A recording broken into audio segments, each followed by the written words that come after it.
Sessions Podcast. Well, hello, ladies and gentlemen. This is Lumen Sessions Podcast. As you know it, we are all about having real conversations meant to inspire you on that dream, that vision, that idea you have. I mean, we bring people who have been immense contributors to various aspects of society, talk about music, talk about tech, business, faith, and every other area you can think about, to share their stories on how they started, how far they've come, and how it is possible for you to also start your journey to success and make it, and also be an inspiration to others. In this episode, our guest is none other but a gentleman who has charted a path not many people would dare chart, because music is diverse. There are several genres many can consider. He decided to do the one that really tests your musicianship. He's an R&B singer, one of the finest arguably in the country. I mean, he does it all for me, and it's way before we had a personal relationship. I mean, I would sometimes post him on Twitter and all of that, because I saw great talent, and he's been on it from day one. His background also tells a bit about how he came this far. I mean, they say the apple doesn't fall too far from the tree, and that's who he is.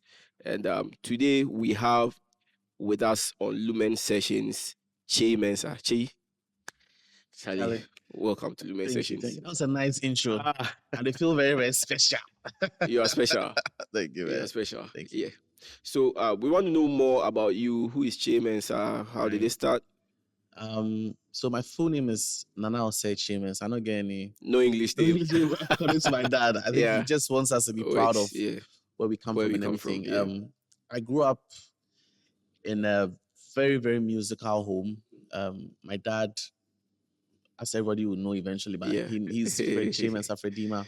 So I grew up with, I was telling someone I literally used to live with Kofi B, Mm. KK Fosu, Oforian Ponsan, where These all are of them, legends yeah, in Ghana's music Ghana's space. I music mean, space, obviously, and even internationally, yeah. grew up- Especially in Europe, they are Yeah. big there. yeah. Grew up seeing people like Celestine, don't call that time Celestine Do.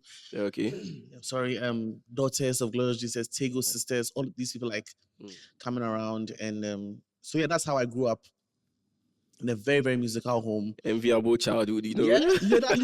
And I remember, I mean, you have all the stars coming through. yeah. I can imagine what you say in school when, like, you get to school. and, Listen like, to oh, a funny story. One time, uh-huh. I think my dad told me that he won't be able to come and pick me up from school, Oh. so he will get his friend Okay. to come and pick me up, Uh, and I would know the friend. So I was in class. I think I was in like class 5 or so, oh. and I heard, "Hey, Oforian Ponsan is in the school. Oforian Ponsan." Yeah. So he came to pick us up. And those times were like, Yeah, it was around like, Oforian Ponsan. I was around the Otolege. 2005, 6, 4. Yeah, thereabouts. so he was hot. So it was a very, very nice thing. I mean, growing up, I used to tell my friends I go to events for free. Yeah. I don't pay to go for events. No I've been tickets. to, I think I'd been to Ghana Music Awards like almost every single year. I was going with my dad. Also like growing up like in a very musical family was really, really good. But it was a very, very principled Mhm. family Family too. as well. Very Okay. principled home. Yeah. I remember when I was 5 or 6, my dad said, "Okay, it's time for you to learn the keyboard." So for Oh. a long time, I used to read and play the keyboard. Yeah, Okay. but as one day I was like, Yeah. I didn't. No, growing up, I didn't You want to didn't do like the music keyboard, or you didn't want to do music at all. at all. Oh, I detested it. why? I felt like, okay, so growing up, I used to do jingles with my dad. Okay. So like, if, for example, if the female vocalist is not there, Yeah. he'll call me like, "Oh, my baby or her better." So because I was young and I had Yeah. like a very, very Yeah. feminine voice, yeah, He'll I do the would- rest on post. So do the rest on post. But I felt like it was eating into my playing time, or like I want to go and watch TV. I say and all these things, and they were like, "Okay, I should start learning the keyboard." I didn't want to play keyboard. I wanted to go and play football Whoa. or something like that, But So growing up, I really, really hated it. But I think when I went to Jonte, that's where everything changed. Yeah. Okay. But growing up was really good. Yeah. I think the funny story I was going to say was when the day, my dad always says the story, like the day I was born Yeah. was the day he was working on Odom Refi with Daddy So Lumba. And okay. yeah. And on that day, he had a friend called Pacheco, Okay. who was like a radio host, something. So he dedicated his whole show to me. Whoa. So he was just playing music back to back. So I guess I came in the world with music. That's it. I So mean, yeah. Oh, wonderful story. Yeah. I mean, yours is, I was talking to one of our guests the other time who says that for 8 months out of 9 of his mom's pregnancy, she was carrying him singing, Yeah. I mean, on stage and all of that. So I was going to really ask if yours is also that much embedded in music, but your story tells it all. Yeah. That, I mean, right from the onset. But at what point did you, of course, you said at Jonte, everything changed. Can you tell us a bit more about Jonte? Yeah. So I didn't want to go to Jonte. Okay. The school that I wanted to go to, I didn't get it. And my dad was like, "Oh, I mean, what's this school we were of alcohol, and it's a music school." So as soon as he heard music school, he was like, "Okay, carried away." my son is going to go to a music school." And I was like, I didn't want to do music, you understand? So I went to Jonte, Form 1, I was there, I was just sad, bro. I was like, for Form call fancy paying when I made me or Jonte. To a music school. And I remember my mom came and she was like, okay, she has gotten some link be to fancy pim, so let me be in Jonte for just maybe 2 weeks, be not me if we Jonte. I was like, okay, sure. So the 2 weeks had gotten up. This story, we know it. We know it for the 2 weeks had was up, and me, I was packing my things, thinking you were going to move. And I was singing some song. I didn't know any gospel songs at that time. Okay. So I was singing some song, and then the student chaplain came to me and was like, God said, I'm going to be in this school and I'm going to eventually do music and I'll be heard all over the world. Hey. Say, guy. Which God? Which God are you talking about? Guy, because I didn't believe in Christ, anything. I was just Yeah. So massa. Yeah, but pharmacist, I will say, I come to pick me up right now. You're going to your dream school. I'm going to my dream school. And then I went to see my mom at the visiting side. Sorry. And then she said, oh, I didn't have foul. So I think you have to stay for maybe just like a term or a school year. Charlie, I was broken. But it was through staying there for the 1 year. And I realized that I like the school. Let me just stay. Just stay here. And do my thing. But yeah, so that's how it started. And then I joined the school choir in, I think, Form 2 or so. And I think the proprietor of the school heard me sing. He was like, you're a really good singer, all of that. And he wanted me to join the school band. So if anybody knows about Jonte, the school band is echelon. Top. And at that time, so I think it was going through like a reform. Where they hadn't had a band for like 2 or 3 years. So now that we came in, so it was me, Nayao Apari, Timmy Tenty's music director. There was this lady that sang the Shabby Davida video. It was the Shambidi Bidi in their Timmy Tenty medley. So that lady, we're all in Jonte at that time, in the school band at that time. And through that, I came to a realization that, okay, like, I'm really good at this music thing. I believe I'm very, very good at it. Not in a prideful way, but I think I'm very, very good at I'm very, very good at the singing. Because all the times I was singing in the studio with my dad and everything, it was just because I had to. Papa sing the tune, so you have to just go and sing, you understand? But from that point, I was like, okay, now I think I can do the music. But when I went to Central University, that's when I had the opportunity to become like a music director and do all these things. And that's where I realized that this is my calling. I can't do anything else apart from the music. So for being on the job, most of it would have begun at Central University. Yes. Okay. Most of it. Where directing I went there, music. And you see, university is more free than it's true. SHS. So move around. I could move around. I could do gigs. I remember the first BV gig I ever did was for, I'll say first official BV, your palm uniforms. It was for Pastor Jifa. Okay. in 2014. 2014. Yeah, Okay. 2014. Yeah. First recorded at Royal House. So then when I was moving from Central to Royal House Oh, for quite a rehearsals distance. and everything, Yeah. even while I was in school. But Yeah. so that's when I realized actually this thing I really like You can take it doing it. Then seriously. eventually I ended up doing BVs for Eric Jason for about 5-6 years. August worship. Yeah, August worship. Yeah. Yeah, I was in August worship. I think Wow. for like 4 or 5 editions, and yeah, so Wow. that's where we are right now. Wow. We've saved. We've saved. If you just joined in, this is Lumen Sessions podcast. We are enjoying a conversation with Kyei Mensah. Yeah. I mean, telling us about how music started for him, and I mean how he's been able to come this far. We are grateful for all the likes and the shares. We want to encourage you to also subscribe to the channel by just hitting the bell button right down there on your screen, so that every time we bring great stories like these, you can have an update and then get to watch and be inspired and also inspire other people. Che, we want to know about your songs. Can you? I mean, I know quite a number of them. I love them. I know of Nyame Betre, Yeah, that's and the first single. that was your first, First single. very first single. Okay, That's why tell us about it. So, Yambetre is a very, very interesting story. So that song was written by my dad and Kofi B. Okay, So the two of them wrote it, and they wrote it for a specific artist in mind. But I'm not going to Okay. mention the artist name. And I think the artist eventually didn't really want to record the song Okay. or something like that. Yeah. So it when happens sometimes. yeah, you it just don't happens. feel it. Yeah. I think it was a blessing in disguise for myself. Yeah. So when I decided to do music like full time, Yeah. I had a conversation with my parents. I mean, generally, if your parents have taken you to all the best schools and you graduated and are now like, I want to go and do music full time, Yeah.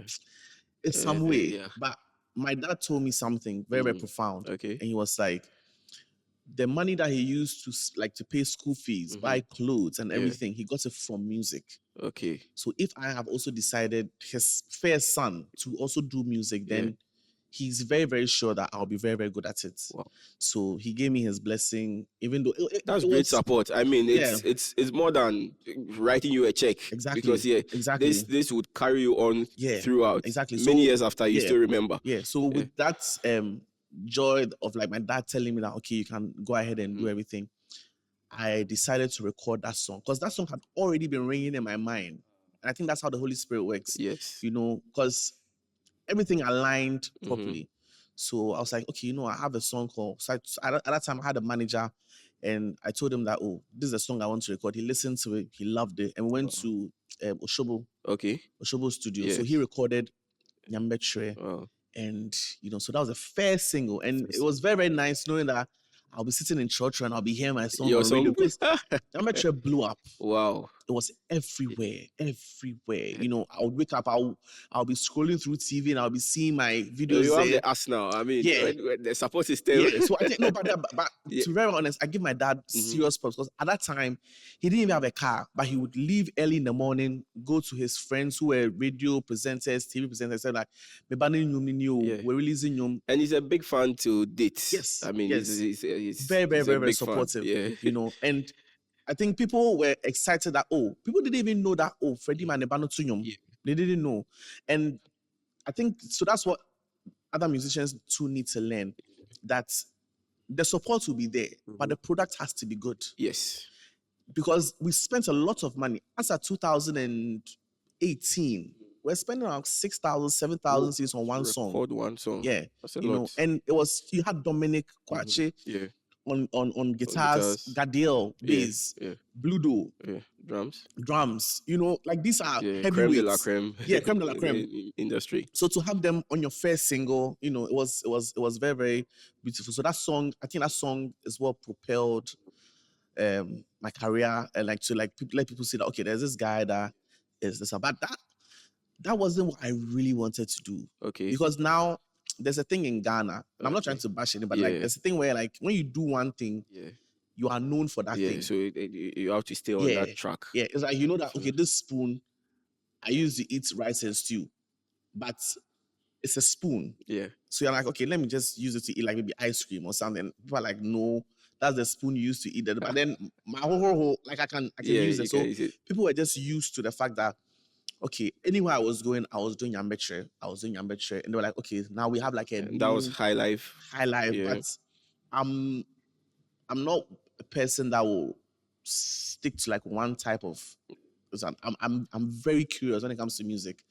You understand? So when I decided to put my second song out, which was Take It All, Okay. that was a pure R&B song R&B. from top to bottom. Something not many Ghanaians are used Yes. to. That's So very. yeah, so see, let me tell you something. Yeah. I played just Take It All, Yeah. to a few friends and some people in the industry, and they're like, bro, a combat duo, a combat duo, like There's nothing for you in the industry. Charlie, you started with Yambetre. Yeah. I remember we took it to a certain radio station, and they were like, "Say, wait, they're gospel. This is not gospel." Because the whole song, I'm not mentioning God's name, but then I'm talking about how I feel Yes. about the love that I get from Him. And people are like, "This is not a gospel song. Like, it's not a gospel. Like, unim gospel. Like, they have a certain Boys to men. that's exactly what sounds. And I'll be boys to men. But the truth is that God works in very, very mysterious ways. Because it was through that song that I got my first TGMA nomination. Okay. I got my first placement on Trace TV. Yeah, Trace TV. I was on Trace TV. I got other nominations, like other categories outside the country, like other awards. So now people are like, okay, this guy, Yambetre, no, a fire. Yambetre, literally, we didn't get not even one nomination, one award anywhere. Okay. You understand? Yeah. No, I'm lying. We got best music video at a certain award. Okay. So praise something awards there. And then now people are saying that okay, this guy is versatile. The conversation of versatility comes in. So he can do one genre high life, and now he can do do R&B. So now it was like, okay, that created a little problem because it's like, okay, where do we place you? Yeah. Because people don't know, like in 2018, a lot of artists that like we know now, like some of my colleagues, where like, they also released their debut singles that year. That year was big. 2018 was big, especially for the Afrobeats, Afropop guys, most of the young guys. 2018, it was Luigi McLean. Okay. Kofi Usu-Pepa releases debut single in 2018. Also. Ife Grace released a debut single in 2018. And then I released my debut single in 2018. So that's in the gospel circles. In the gospel circles. Speaking mainly for the gospel circles. So these 4 artists have come out with their debut singles. 2 of them are doing songs from their parents. Yes. So that was Ife Grace and Kofi. And then me, actually. You. Kofi Usu's own. No, he actually released Matrain. His dad's version, something like that. So now they and Luigi, so everybody had placed them in like the contemporary gospel scene. And now Mensah has put us, so we're all grouped in that contemporary gospel. These are the new school, all of that. Yeah. But then as time went on, they kept on in the contemporary gospel scene. Because like Ghanaian contemporary gospel, it has a sound. Yes. You understand? Yeah. And I decided to go left and do the R&B. So everybody's like, what's wrong with this guy? Everybody's going this way. And but I feel like the August is kind of controversial, right? But the contemporary scene is easy. Yeah, it is. It's easy, bro. You can book events every weekend. Yeah. Every weekend. And it's also say saturated. Quite a number. Yeah, you could say so. Yeah. But it's just a few that stand out. It's true. Every Sunday there's an event. Yeah. Every single Sunday. And it wasn't like that before. But now every single Sunday you are seeing a flyer for either an event or a live recording. And most of them you would see that it toes a certain line. But with me, let's use an example. Yeah. It's like everybody has decided that Omoko Pokwase, right? They're going to Pokwase from let's see, new plan. Yeah. Right? Yeah. Let me use Circle. Everybody knows that from Circle is straight. Yeah. But maybe I would decide that when I get to Old Station. I'm going to branch. I'm going to pass through La Paz, Yeah. then I'll get out of let's say Build Off Yes. around that side, then Yeah. I'll go through Mount 7, Uh-huh. then I'll come out of Tantra, then Yeah. I'll just go. You understand? That's where I decided to pass because I felt like what you guys are doing is great. I'm very, very sure that God has called you to do what you're doing. But God has called me to also do something different. There are other aspects of you Yes. you need to review. And that's what people were not understanding. That Chalichi, you are good. Your father is like the toppest couple when it comes to music.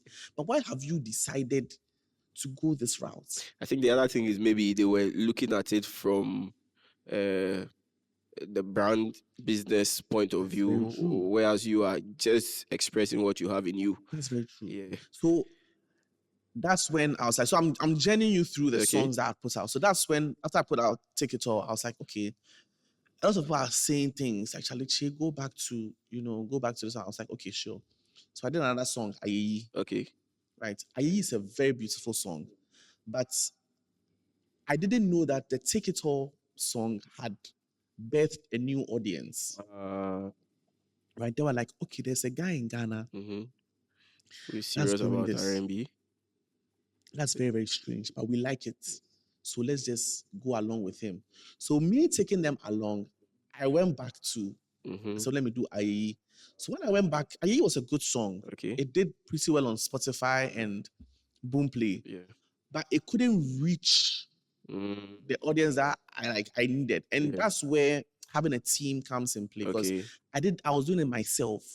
Okay. I didn't have any manager. I didn't have any publicist. I didn't have anything. What I'll just do is that I'll record the song and I'll tell people I'm coming to put it out to What's up, BC? And put it on a song, just like that. And it didn't work. You understand? Then I did a song with Eduhema, Great God. Yeah. Beautiful song. That was the first song that got me 10,000 views on YouTube. Ooh. And I got about 100,000 streams on Boomplay. But it wasn't me. Just like, you get what I'm saying? It wasn't me. It wasn't supposed to come out at that time. It's a beautiful song. Beautiful song. Amazing song. Eduhema did that amazing. It did well. The royalties that come is nice. I'll not lie. Yeah. But it wasn't a true representation of me. Yeah.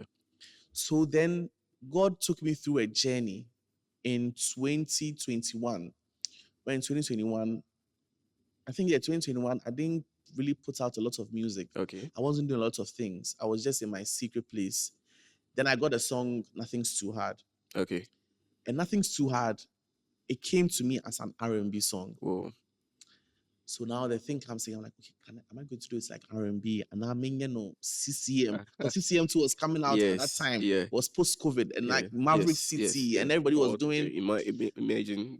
Those things. So I was like, Charlie, make I do them that way. Or my main, But then, after having a conversation with Niela and us agreeing to do the song, we went towards the R&B. Okay. This one. So I sent it to my friend Jonas Ahedo, who produced the song. Okay. And I believe that that's the song. So Jametre made people see who I was. Yeah. But I believe Nothing's Too Hard was a song that birthed the international audience. Because now, with Nothing's Too Hard, people in the UK were listening to it more than people in Ghana. And I think, I don't even think, I know it was because of the Niela feature. Yes. And she did so well for me because she was going from America to the UK. Oh. And she came to Ghana from America for a day to shoot, to record the vocals, and then she just went back to the UK the next day because she also really believed in the song. And that was up until we released Sunday School Vibes. That was the most streamed song. Wow. The most streamed song. I think right now, it's collectively we are almost nearing 1 million. Several other features. I mean, for me, it's the voice, and we haven't scratched the surface of the guitar. How we came to playing the guitar. You said your dad first put you through piano class. Yeah. You left it because you weren't really thinking about music then. Then some way, somehow, you found the guitar, started playing. Yeah. Very good at it. Thank you. It complements the music. I mean, what's R&B without guitar? True. You know, and all the great features, plot your twists. Hi, that's a throwback. That song for me is like very different, and Mm-hmm. there are some of your songs that you really pushed vocally. Yeah, I don't know. I know some people appreciate it to that extent. you do. Some will just appreciate the lyrical content, Mm-hmm. but for a musician listening to a musician, you are analyzing the whole thing inside out, and plot your twist was something else. Thank you. Shout out to Then Obin King. Shout Obin out. King, the World Project. Yeah. Then JJ. The inside though. Stop with the inside. JJ is different. Yeah. JJ is different. No, guys, just go and look for JJ. Yeah. Look for Kyei Mensah. Just go on Apple Music. Get all his materials, because for me, I mean, it's something else. If you want, if you know, we have people who sing, we have people who write, we have people who know song, right, and we have musicians. Kyei is that person. He's Thank you. everything in one person. How do you maintain relationships with all these guys? Because I realize it's not just, I mean, the kind of features you find usually around, you know, some people's features are business features. Yeah. But in your case, it's relationship. Yeah. Yeah, it's really there. I think for me, I can't just do music with anyone. You know, I can't just do music with anyone. And I feel like someone like Nanaya Oforiata or Obin King, they understand. They do. You know, it's because after JJ, I've not really done any other song with Nanaya. Okay. But he knew that this song called for Mensah. And it all goes back to finding my identity as an artist. Oh, yeah. You understand? Yeah. Because me being able to do that JJ song, he could have chosen any other person. But there's a certain Kyei Mensah thing that he needed on the song. Irreplaceable. Yeah, you understand? And with Obin King's own too, I mean, that song pushed me to limits. I won't lie.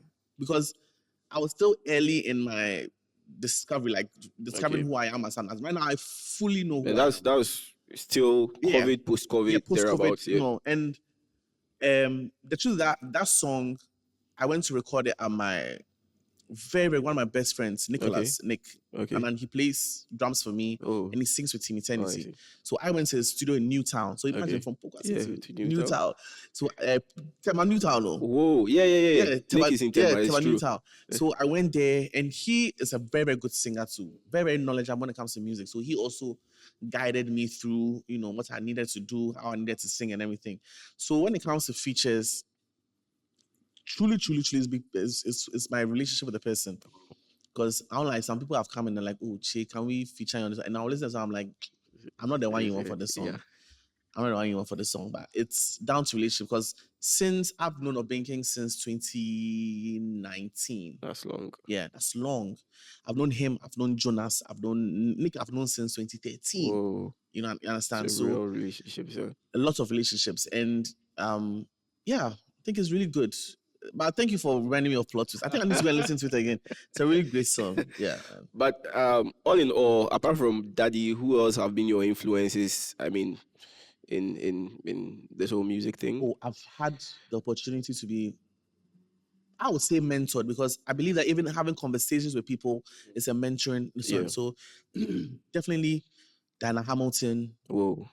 That's my auntie. So anytime I meet Auntie Diana, I'm just asking questions, learning things from her. Joe Metal, Behringer Amu. Okay, yes, Behringer Amu. Because Behringer Amu is... We are looking for Behringer Amu here. So, I mean, when you see this here, of course, I mean... Because, like, Behringer Amu is an epitome of, like, musicianship. Yes, there's so much in him. I went to one of his rehearsals and I was like, no, I'm playing around. I'm joking, because he knows, like, to the point, I think what I learned from Behringer Amu is being intentional with your music. Like, every note is telling a story. Everything you play is telling a story. There's no room for error. Okay. And it's not like jazz that you're just playing and I just like, but there's no room for error. So Behringer, very, very instrumental. Niela. Okay. Yeah. Niela too. Because I'm telling you, bro, me at a point I was like, I can't do this RnB thing. I'm going back. And Niela was telling me about how even when she started in this country, I'm going to say, guys, no, Ghana I mean, let's not undermine artistry. Because what happens is that when we undermine it here and the people leave and they go and make it big, now we want to claim them. Yes. When especially in the ministry. In the ministry, it's not spiritual. The truth is that when Niela was in Ghana, we all heard some of the chatter. Yeah. Oh, I had no whole and she will not do the local dynamics. And then she left Ghana. God is not in it. She left Ghana. We're not hearing from her for some time. She was still putting out her music and stuff. When she went to Sunday Best and she was top 10 finalist, the whole of Ghana blew up. We're all sharing. Niela. She's one of our own. One of our own. But when she was in Ghana,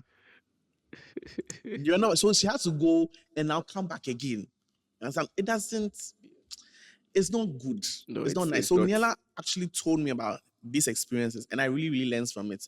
So I'll say these are like the core people that, apart from my father, and that I've had conversations with that have poured in me, you understand? Because as a Jometto side there, you know that his own is like big brother. Like when he's talking about like the music business, he knows what he's about. Yes. He's the biggest gospel artist that we have. Like Jometto goes outside the country to sing in white churches. You understand? Like he's not going there just for the Ghanaian community. NSPPD, when they're doing their conferences, they fly him out to like America to go and do, and it is anointing and excellence. Yes. You can't take one and leave the other. So these are people that have like really inspired me. Yeah. On a normal, how do you keep up? Like musically, practice, maintaining the voice. I play and sing a lot. Okay. So it's not like that's the thing about me. Not for everybody, but for me, I don't sit down and say, okay, I'm practicing this one with like a metronome or something. No. The way I learn is I learn through singing and playing. So let's say I find a song I really like. There's this guitar app that I have. I'll see the tabs or I'll see the chords. Or sometimes I just play by ear. You understand? So I'm just playing and I'm singing. And as I'm playing and I'm singing, I'm figuring out, okay, I can play this way, I can play it that way. So it's very, very difficult when someone says, can you teach me? Because I didn't learn. Everything is flowing. Yeah. It's just, and I truly, truly believe is the spirit, like the power of the Holy Spirit. Surely. Because I picked up the guitar in 2018. Yeah, it's not like I've been playing since I was a kid or something. It was 2018 because I was on campus and I was being called for gigs and everything. But on campus, the guitarists were doing pharmacy and architecture and civil engineering. Too busy. They didn't have time for me to come and tell them, can you leave class and come and no. So I told my guy, Nathaniel, God bless him, he plays guitar for Team 10 and myself. I told Charlie, where do you play do? Where do you play fa? Where do you play so? I was like, okay, do this. I was like, okay, show me re, show me la. So when he did that, then now I said that, okay, let me stylize it now. It don't sound like you've been playing for 7 years. It's because the truth is too that I play every single day. Okay. So for the past 7 years, I'll say I've missed, let's say, maybe a week of playing guitar. Wow. Every single day. If it's even the same thing I'm playing. But you see, the thing is that before I come and play it, I've played it in my room. Built muscle memory. My father will tell you that the Bible who now them, then he's playing. Sometimes I'm playing the same. At a point, I was sharing a room with my brother, and he'll tell you that I'll be playing the same thing over and over and over again. And another thing that helped me too was that I was like, okay, if I need to really learn, let me just record covers and put it on Instagram. And so sometimes I say those Instagram covers are gonna have them start here, but that's for another day. Diffy. Diffy.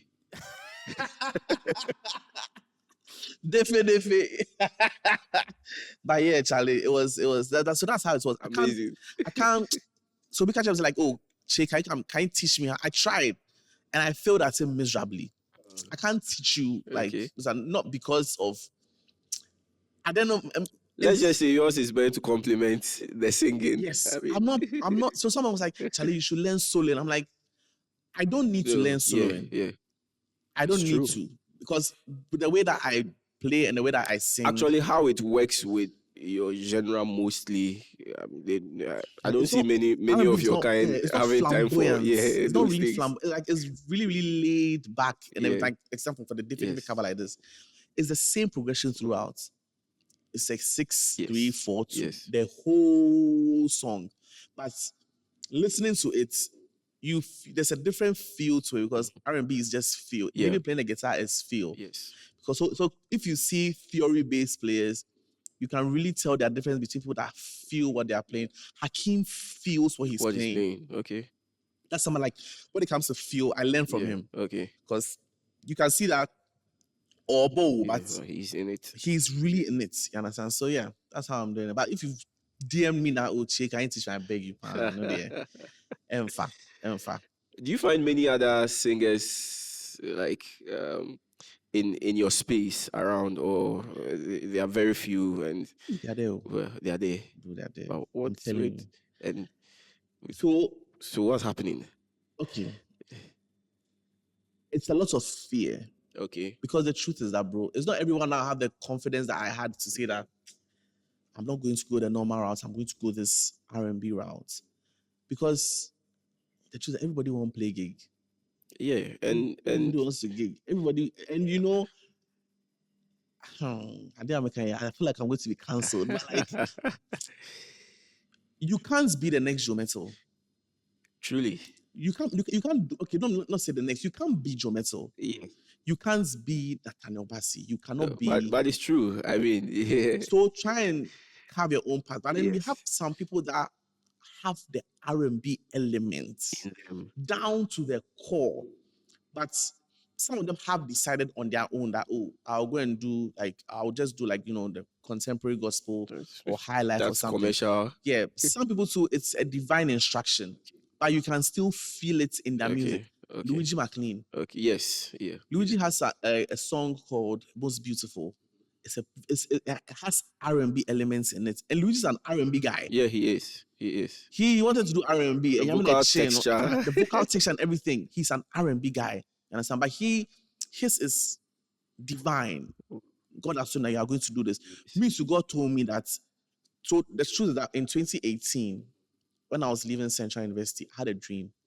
And in the dream, I met God like in a very, very grassy area. And he told me that I want you to do my work and you will never go hungry.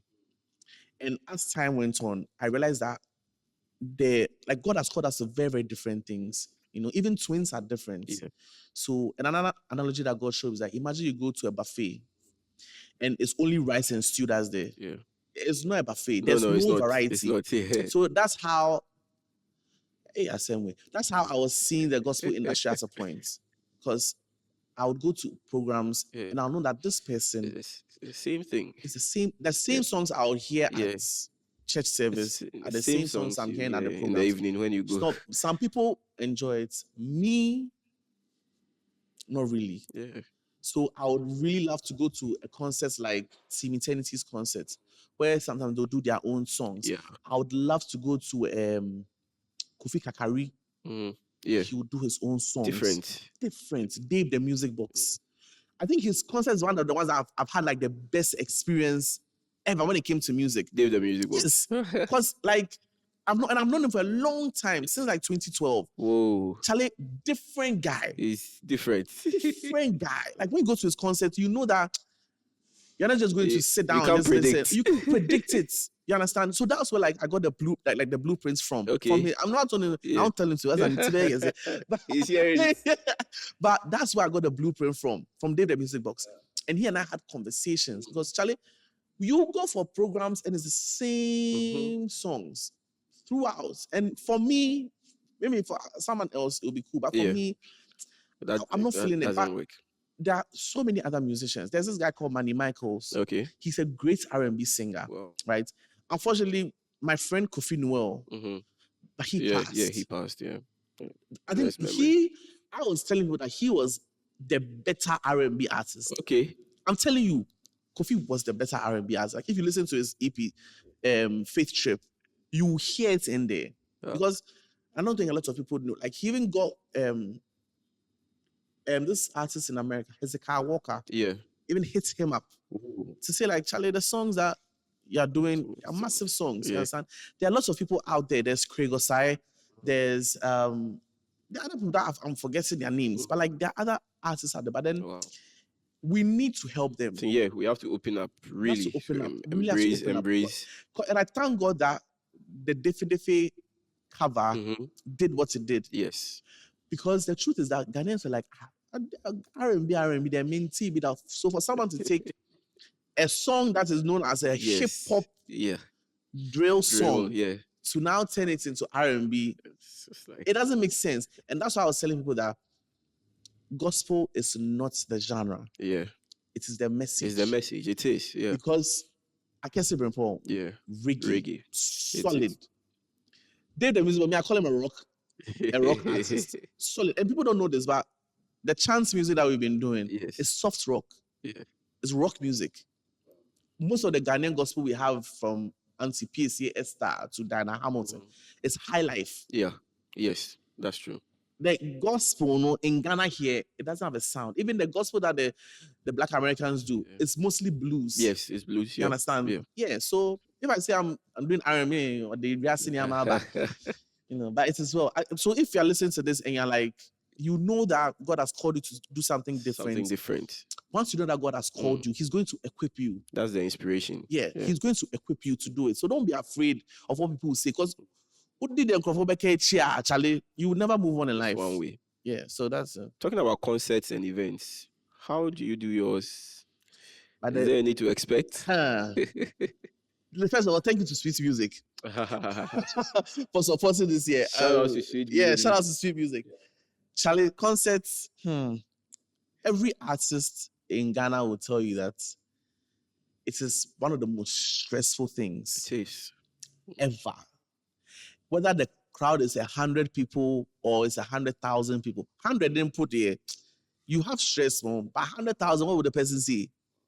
You understand? Like, I've seen people break down because of concerts.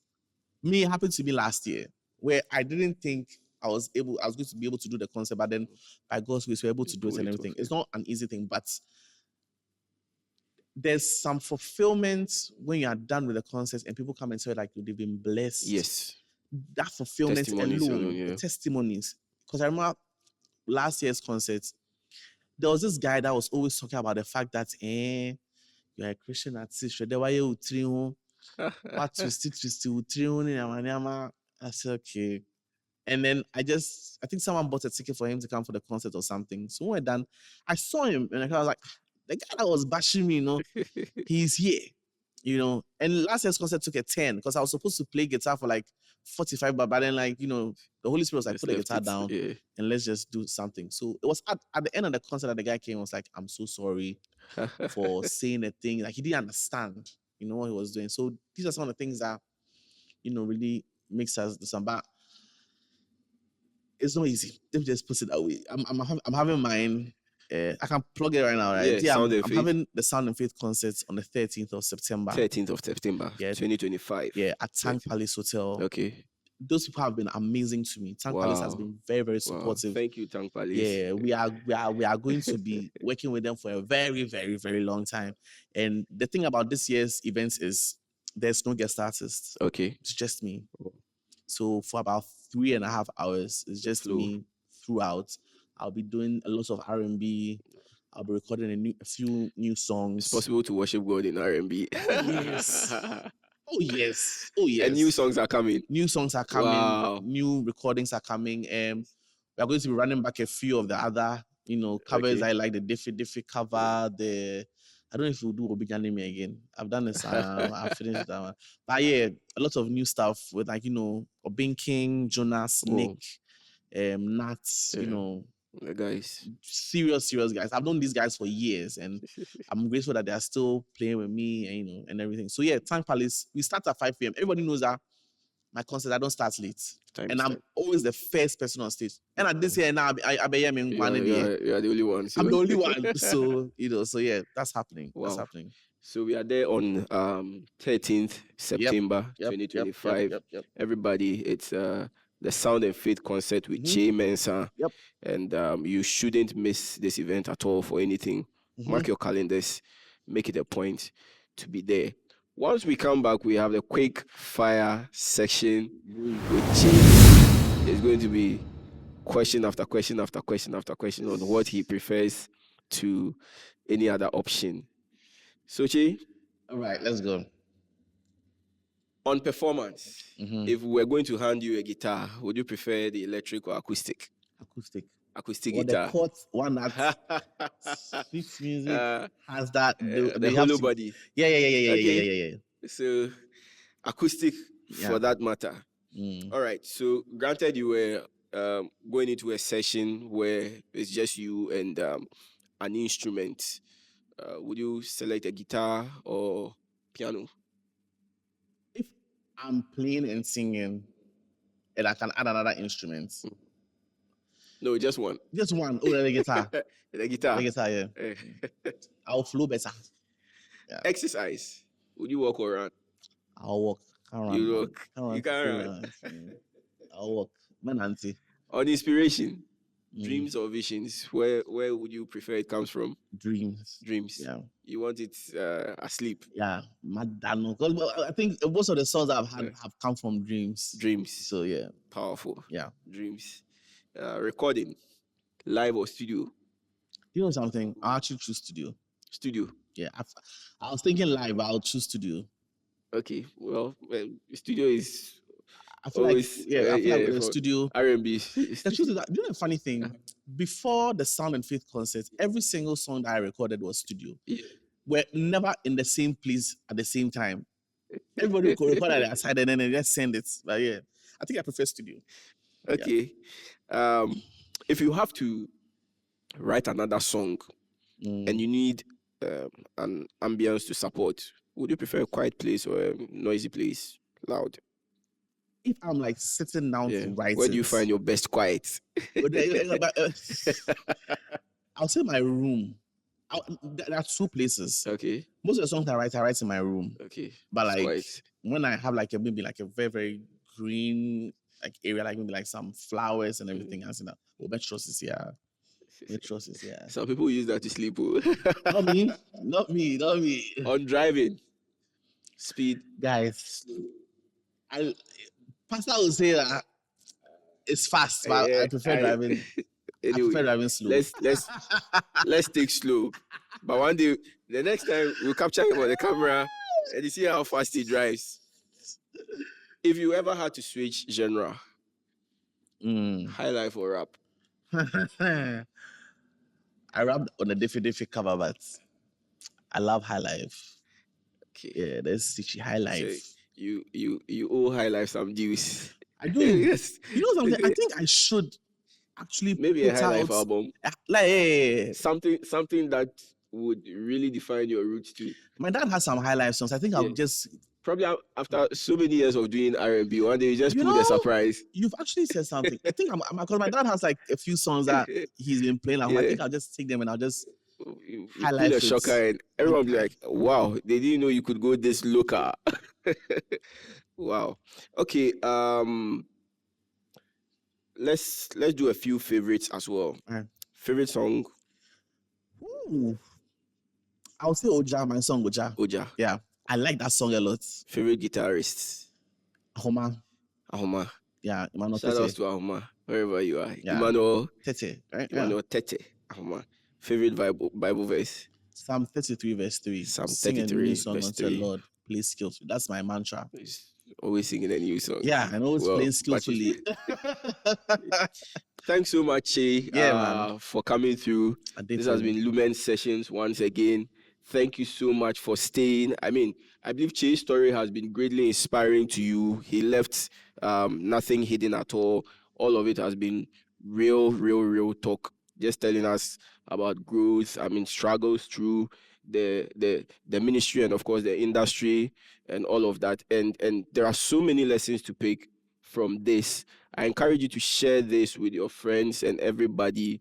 Let them get to hear the real stories we bring through on every episode of the Lumen Sessions podcast. Until we meet again, this has been Lumen Sessions podcast, Unfiltered to Inspire. See you.